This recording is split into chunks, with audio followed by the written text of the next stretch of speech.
உறவுகளுக்கு வணக்கம். நான் உங்கள் நரேந்திர பாலா. சாதி மத சண்டை இல்லாமல் அவங்கவுங்க சாதி மத பண்பாடு கலாச்சாரத்தை பின்பற்றி சகோதரத்துவத்தோடு இருக்கணும். நீ சாதி சண்டைகள் மத சண்டைகள் இருக்கக்கூடாது அப்படிங்கிற நோக்கத்தில் பாட்டாளி மக்கள் கட்சி நிறுவன தலைவர் மருத்துவர் ஐயா அவர்களும் மருத்துவர் அன்புமணி ராமதாஸ் அவர்களும் நாகரிக அரசியலை முன்னெடுத்து இரு சமூகம் சீரழியக்கூடாது, குடிச்சு வீணாக போகிறாங்க, கல்வி வேலைவாய்ப்பு பொருளாதாரத்தில் சீரழிஞ்சிக்கிட்டு வராங்க, பட்டியலின மக்களும் வன்னியர் மக்களும் சாதி சண்டை இல்லாமல் ஒன்றா இருக்கணும் அப்படிங்கிறதுக்காக பல நற்செயல்களை செஞ்சு மக்கள் ஒன்றா இருக்கக்கூடிய வகையில் பாட்டாளி மக்கள் கட்சி தொண்டர்களை வழிநடத்திட்டு வராங்க. இன்றைக்கி வன்னியர்களுக்கு எதிராகவும் பாட்டாளி மக்கள் கட்சி எதிராகவும் பல வன்முறை நடந்தாலும் கடும் விமர்சனத்துக்கு வச்சாலும் நீங்கள் யாரும் பதிலுக்கு விமர்சனம் பண்ணாதீங்க, நீங்கள் யாரும் வன்முறையில் இறங்காதீங்க, சட்டப்படி அணுகுங்க அப்படின்னு சொல்லி தான் மருத்துவர் அன்புமணி ராமதாஸ் அவர்கள் வழி நடத்திட்டு வராரு. வன்னியர் சங்கம் நடத்திய சமய சமுதாய நல்லிணக்க மாநாடு காணொலி பதிவிட்டு இருந்தேன். அது மட்டும் இல்லாமல் பாட்டாளி மக்கள் கட்சி எப்போ மாநாடு நடத்தினாலும் கூட்டம் சேராத அளவுக்கு டிராஃபிக்கை உருவாக்கி மக்களை பல பகுதிகளில் திசை திருப்பி விடுறதும், பாட்டாளி மக்கள் கட்சி போராட்ட காலத்துக்கு வந்தால் முன்கூட்டியே கைது பண்ணுறதும், பாட்டாளி மக்கள் கட்சி பேனர் வைக்க அனுமதி இல்லாமல் இருக்கிறதையும் நான் பேசியிருந்தேன். அதில் பார்த்தீங்கன்னா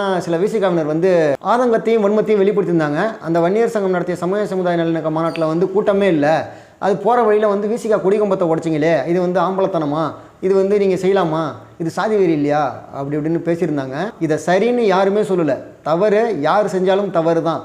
அதை கண்டித்து இன்றைக்கி நாகரிக அரசியலை முன்னெடுத்து இரு சமூகம் ஒன்றா இருக்கணுங்கிற எண்ணத்தில் மருத்துவர் அன்புமணி ராமதாஸ் அவர்கள் விசிகா கொடிகம்பத்தை பாட்டாளி மக்கள் கட்சியினர் அகற்றியது வருத்தத்தை அளிக்குது. இந்த செயலுக்கு வருத்தம் தெரிவிச்சுக்கிறேன். இதுபோல் எந்த ஒரு கட்சிக்கு எதிராகவும் இனிமேல் தொண்டர்கள் செயல்படக்கூடாது அப்படின்னு கேட்டுக்கிறேன் அப்படின்னு அறிக்கை வெளியிட்டிருக்காரு. இந்த ஒரு தன்மை திருமாவளவன் அவர்கள்ட்ட ஏன் இல்லை? இதை சாதி வெறின்னு சொல்கிற நீங்களாம் இன்றைக்கி சாதி வெறி கொண்டு பல இடங்களில் வன்னியர் மக்களை தாக்கியிருக்காங்க. அதுக்கெல்லாம் ஏன் உங்கள் கோவத்தை நியாயமாக வெளிப்படுத்தலை?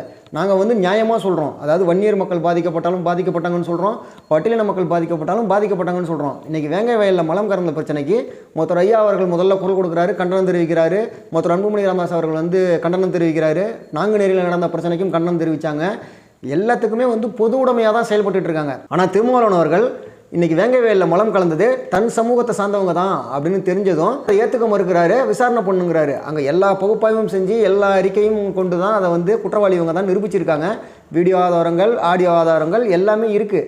ஆனாலும் திருமாவளவன் அவர்கள் ஏற்க மனம் இல்லை. இது சாதிப்பற்று கிடையாது, சாதி அரசியல் கிடையாது. சரி, அதெல்லாம் விடுங்க. வன்னியர் மக்கள் எத்தனை முறை தாக்கப்பட்டிருக்காங்க. அதாவது பார்த்தீங்கன்னா சேலம் பகுதியில் ஒரு கொத்தனார் வேலைக்கு போன பையன் வன்னியர் டிஷர்ட்டு போட்டிருக்கான்னு அங்கே வேலை செஞ்சப்போ டிஷர்ட்டை கேட்டுறா அப்படின்னு சொல்லி ஒருத்தர் அடித்த காணொலி பார்த்துருப்பீங்க. அதன் பிறகு மஞ்சள் கொள்ளையில் போகிற வழியில் தண்ணி அடிச்சிக்கிட்டு இருந்ததை ஓரமாக இல்லைங்க அப்படின்னு சொன்னதால் அவர் வன்னியர் கலசம் பூத்திய சட்டை அணிஞ்சிருந்ததால் அவரை போட்டு அடித்து தாக்கியிருந்தாங்க. அந்த தாக்குதலுக்கு நியாயமாக கண்டனம் போராட்டம் தெரிவித்தாங்க, பதிலுக்கு வன்முறையில் இறங்கலை. ஆனால் அதை கூட விடுதலை சிறுத்தையினர் என்ன பண்ணாங்கன்னா, பூத்தா அருள்மொழி அவர்கள் கருத்தறுப்போம், நீங்கள் அவங்க மேலே பிசிஆர் வழக்கு போடணும் அப்படிங்கிற மாதிரி வன்முறையில் தான் ஈடுபட்டாங்க. இதை தவறுன்னு ஏன் யாரும் சொல்லலை? நீங்கள் செஞ்சே தவறுப்பா, ஏன் வன்னியரை தாக்குறீங்க, சகோதரத்துவமாக இருங்க அப்படின்னு ஏன் சொல்ல? அதன் பிறகு பார்த்தீங்கன்னா கடலூர் பகுதியில் ஒரு பொண்ணு தன்னோட குடும்பத்தோட பீச்சுக்கு போயிருக்காங்க. அங்கே 4-5 பேர் கஞ்சா மது போதையில் அந்த பொண்ணுகிட்ட தகராறு வளர்த்துருக்காங்க. அங்கே கூட இருந்தவங்க தட்டி கேட்டிருக்காங்க.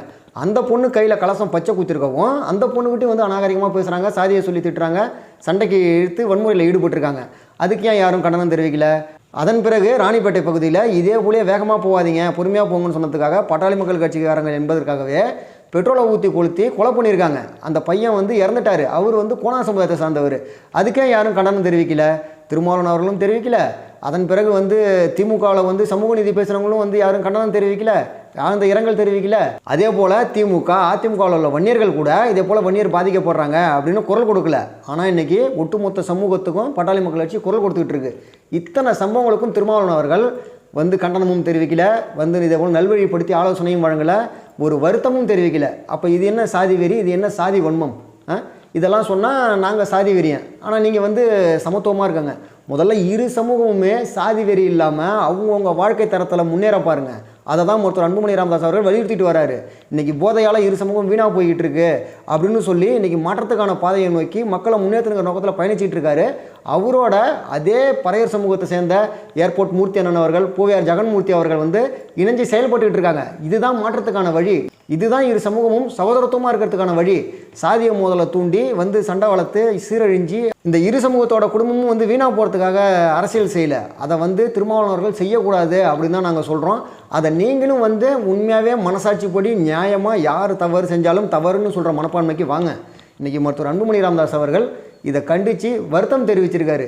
இதுதான் ஒரு நல்ல அரசியல் தலைவரோட பண்பு. இது வரைக்கும் யாரும் அப்படி நடந்துக்கிட்டதே இல்லை. இது வரைக்கும் தங்கள் கட்சியை சேர்ந்தவங்க ஒரு குற்றம் செஞ்சு அதை வருத்தம் தெரிவிக்கிறேன் இப்படி பண்ணிட்டாங்க அப்படின்னு யாருமே சொல்லலை. நாங்கள் இடைநீக்கம் செய்கிறோம் அப்படின்ட்டு நீக்கிட்டே கொஞ்சம் நாள் கழித்து அவங்கள கட்சியில் சேர்த்துப்பாங்க. இதை தான் பண்ணிகிட்டு இருக்காங்க. ஆனால் மருத்துவர் அன்புமணி ராமதாஸ் அவர்கள் இந்த இரு சமூகம், இந்த தமிழக மக்கள் கல்வி பொருளாதார வேலைவாய்ப்பில் முன்னேறணும், இது சாதி கட்சி இல்லை, நாங்கள் பல சாதனைகளை செஞ்ச கட்சி, மக்களுக்காக உழைக்கக்கூடிய கட்சி, மக்களுக்காக பல போராட்டங்களை முன்னெடுத்த கட்சி, இதை ஏன் புரிஞ்சிக்க மாட்டேங்கிறீங்க அப்படின்னு உங்களுக்கு புரிய வைக்கணும்னு நிறைய முயற்சி பண்ணுறாரு. ஆனாலும் இன்று பல கட்சிகள், பல மீடியாக்கள் இதை சாதி கட்சியாக சித்தரிச்சுட்டு தான் இருக்காங்க. ஆனால் பாமக செஞ்ச சாதனையை யாரும் சொல்கிறதில்ல.